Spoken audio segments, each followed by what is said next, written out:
Assalamualaikum warahmatullahi wabarakatuh. Selamat siang anak-anak. Bertemu lagi dengan saya, Bu Puji. Nanti di pertemuan kali ini, Ibu akan meneruskan materi yang telah Ibu berikan kemarin. Yang kemarin itu Ibu baru memberikan pengertian, manfaat, sama bagaimana menentukan prototipe. Dan ini adalah materi terusan yang kemarin, yaitu menyajikan desain prototipe kemasan produk. Nah, menurut kalian apa sih pengertian dan fungsi prototipe? Jadi kita review sebentar. Apa sih pengertiannya? Prototipe adalah contoh yang mewakili sebuah model suatu produk. Dan kegunaannya atau fungsinya itu adalah digunakan dalam keperluan uji coba. Seperti itu. Oke, di sini nanti ada 7 poin yang akan Ibu jelaskan mengenai penyajian desain prototipe kemasan produk. Yang pertama mengenai desain. Apa sih desain? Jadi desain itu adalah konsep pemecahan masalah rupa, warna, bahan, teknik, biaya, kegunaan, dan pemakaian yang diungkapkan dalam gambar dan bentuk. Sedangkan kemasan produk itu merupakan tempat atau wadah yang berfungsi untuk melindungi produk dari benturan dan cuaca. Dan yang ketiga itu ada brand atau merek. Brand atau merek itu adalah nama, simbol, desain grafis atau kombinasi di antaranya untuk mengidentifikasi produk tertentu dan membedakannya dari produk pesaing. Nama brand yang dicetak dalam kemasan dapat menunjukkan citra produsen dan kualitas produk tertentu. Dan saat ini fungsi kemasan tidak hanya sebagai wadah untuk produk, tetapi sudah bergeser menjadi alat pemasaran. Oke, berikutnya ada penyajian desain kemasan. Sebelum ke situ, ini Ibu ada tahap pengembangan produk jasa. Jadi ada 2 tahap, ada invention sama innovation. Apa sih invention? Invention itu adalah proses menemukan suatu teknologi dari tidak ada menjadi ada. Itu invention. Dan innovation itu adalah proses pembaruan dari invention. Innovation melibatkan peluang yang ada di pasar dengan penemuan teknologi dan pengetahuan tentang teknologi baru. Jadi invention itu dari belum ada ke ada, dan innovation itu yang sudah ada dikembangkan menjadi lebih baik. Seperti itu.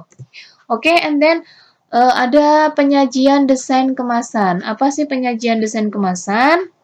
Nah, di sini ada langkah-langkah dalam penyajian desain kemasan. Yang pertama, itu melakukan survei terlebih dahulu. Kenapa harus diadakan survei terlebih dahulu? Terutama untuk mengenal konsep desain kompetitor dan seberapa pengaruh desain kompetitor terhadap penjualan produk. Dan yang kedua, membuat konsep desain kemasan menjadi beberapa alternatif. Hal ini dimaksud agar mengetahui desain kemasan mana yang lebih diminati oleh konsumen. Dan yang ketiga, membuat desain kemasan yang unik, memiliki ciri khas dan menarik. Itu jangan pernah menjiplak desain kemasan produk lain yang sejenis. Usahakan untuk menciptakan desain kemasan produk yang belum dipakai oleh produk lain, sehingga produk yang kita tawarkan itu memberikan kesan lebih menarik dan lebih unik dibandingkan produk lain dengan jenis usaha yang sama. Dan yang keempat itu desain kemasan harus disesuaikan dengan isi. Artinya desain kemasan yang dirancang harus mengacu kepada jenis dan karakter produk yang akan dikemas, sehingga jangan sampai terjadi desain kemasan tidak memberikan corak produksinya. Dan yang kelima, itu desain kemasan harus sesuai dengan karakter konsumen. Artinya, seorang desainer kemasan itu harus pandai menganalisis kelompok segmen produk yang akan dikemas.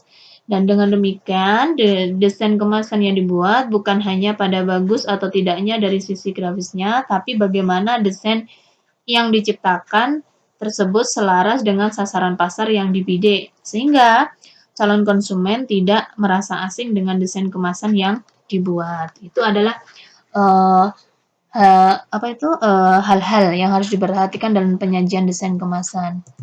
Berikutnya daur hidup produk. Di sini ada 4 daur hidup produk. Ada introduction, ada growth, ada lagi maturity, ada lagi decline. Apa sih ini semua? Oke, akan saya jelaskan. Untuk introduction, itu adalah tahap perkenalan.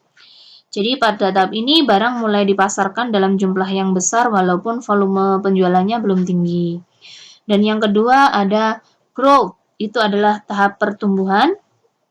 Nah, dan dalam tahap pertumbuhan ini, penjualan dan laba akan meningkat dengan cepat karena permintaan sudah sangat meningkat dan masyarakat sudah mengenal barang bersangkutan. Usaha promosi yang dilakukan oleh perusahaan tidak seagresif tahap sebelumnya. Dan yang ketiga ada tahap maturity, yaitu tahap kedewasaan. Jadi pada tahap kedewasaan ini kita dapat melihat bahwa penjualan masih meningkat dan pada tahap berikutnya tetap. Dan yang keempat itu ada tahap kemunduran atau decline, yaitu hampir semua jenis barang yang dihasilkan oleh perusahaan selalu mengalami istilahnya kekunoan atau keusangan dan harus diganti dengan barang yang baru. Dalam tahap ini, barang baru harus sudah dipasarkan untuk mengganti barang lama yang sudah kuno. Jadi, biar orang itu tidak merasa bosan dengan barang-barang dulu atau barang-barang kuno. Oke, berikutnya ada tahapan perancangan produk. Di sini ada 7 tahapan.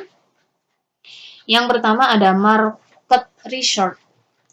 Market research itu adalah digunakan untuk mengetahui selera pasar pada umumnya. Dan yang kedua ada brainstorming. Dalam bahasa Indonesia disebut juga curah pendapat. Jadi maksudnya adalah proses mengumpulkan ide-ide untuk mencari solusi atau jalan keluar dari masalah yang didiskusikan. Dan yang ketiga ada menentukan tujuan dan batasan produk. Jadi tujuan dan batasan diperlukan agar kita tidak berlebihan dalam merancang produk tersebut yang akan berakibatkan mahalnya harga jual ke konsumen. Dan poin yang keempat ada menggambar produk. Jadi dengan menggambar produk berdasarkan hubungan dimensi komponen-komponen yang sudah ditentukan. Dalam tahap 2 tadi di brainstorming, kita akan mendapatkan ilustrasi produk jadi. Jadi produk bisa digambar dalam 2 dimensi atau 3 dimensi. Dan berikutnya poin kelima ada review produk. Review produk itu dilakukan untuk mengevaluasi apakah ada kekurangan pada rancangan yang sudah dibuat desainnya sampai tahap gambar tersebut. Dan berikutnya ada membuat prototipe dan uji coba. Untuk membuat prototipe, sampel barang yang akan diproduksi massal bisa dibuat dengan berbagai cara. Jadi untuk produk-produk dari desain tadi bisa dimodelkan dengan mesin prototypingnya dan dimodelkan dengan biasanya ada juga yang tanah liat, kardus, dan lain sebagainya. Dan untuk uji coba sendiri, itu sebelum dipasarkan tentu kita perlu menguji apakah barang yang kita buat ini benar-benar handal dan bisa dipercaya atau tidak. Dan poin yang ketujuh, yang terakhir ada produksi massal dan garansi. Dalam produksi massal perlu adanya kontrol kualitas agar konsumen tidak sampai menerima barang yang rusak. Dan untuk garansi, itu adalah layanan purna jual yang diberikan oleh perusahaan yang membuat produk tersebut agar konsumen tenang jika sewaktu-waktu ada kerusakan pada barang tersebut. Ya, jadi ada garansinya. Berikutnya, tahapan desain kemasan produk. Di sini ada 6, mulai dari fase 0 sampai fase 5. Fase 0 itu maksudnya perencanaan produk, itu maksudnya adalah kegiatan perencanaan sering dirujuk sebagai zero fase atau fase 0 karena kegiatan ini mendahului persetujuan proyek dan proses peluncuran pengembangan produk aktual. Dan yang kedua ada fase 1 atau pengembangan konsep. Di sini kebutuhan pasar target diidentifikasi, alternatif konsep-konsep produk dibangkitkan dan dievaluasi, dan satu atau lebih konsep dipilih untuk mengembangkan dan percobaan lebih jauh. Yang ketiga, fase 2 atau perancangan tingkat sistem, itu mencakup definisi arsitektur produk dan uraian produk menjadi subsistem serta komponen-komponen. Dan berikutnya itu ada fase 3 atau perancangan detail. Itu mencakup spesifikasi lengkap dari bentuk, material, dan toleransi dari seluruh komponen unik pada produk dan identifikasi seluruh komponen standar yang dibeli dan dari pemasok. Dan fase 4 atau pengujian dan perbaikan itu melibatkan konstruksi dan evaluasi dari bermacam-macam versi produksi awal produk. Dan yang keenam atau fase 5 atau produksi awal itu produk dibuat dengan menggunakan sistem produksi yang sesungguhnya dan tujuannya dari produksi awal ini adalah untuk melatih tenaga kerja dalam memecahkan permasalahan yang timbul pada proses produksi sesungguhnya. Oke, sekian penjelasan dari saya mengenai bagaimana cara penyajian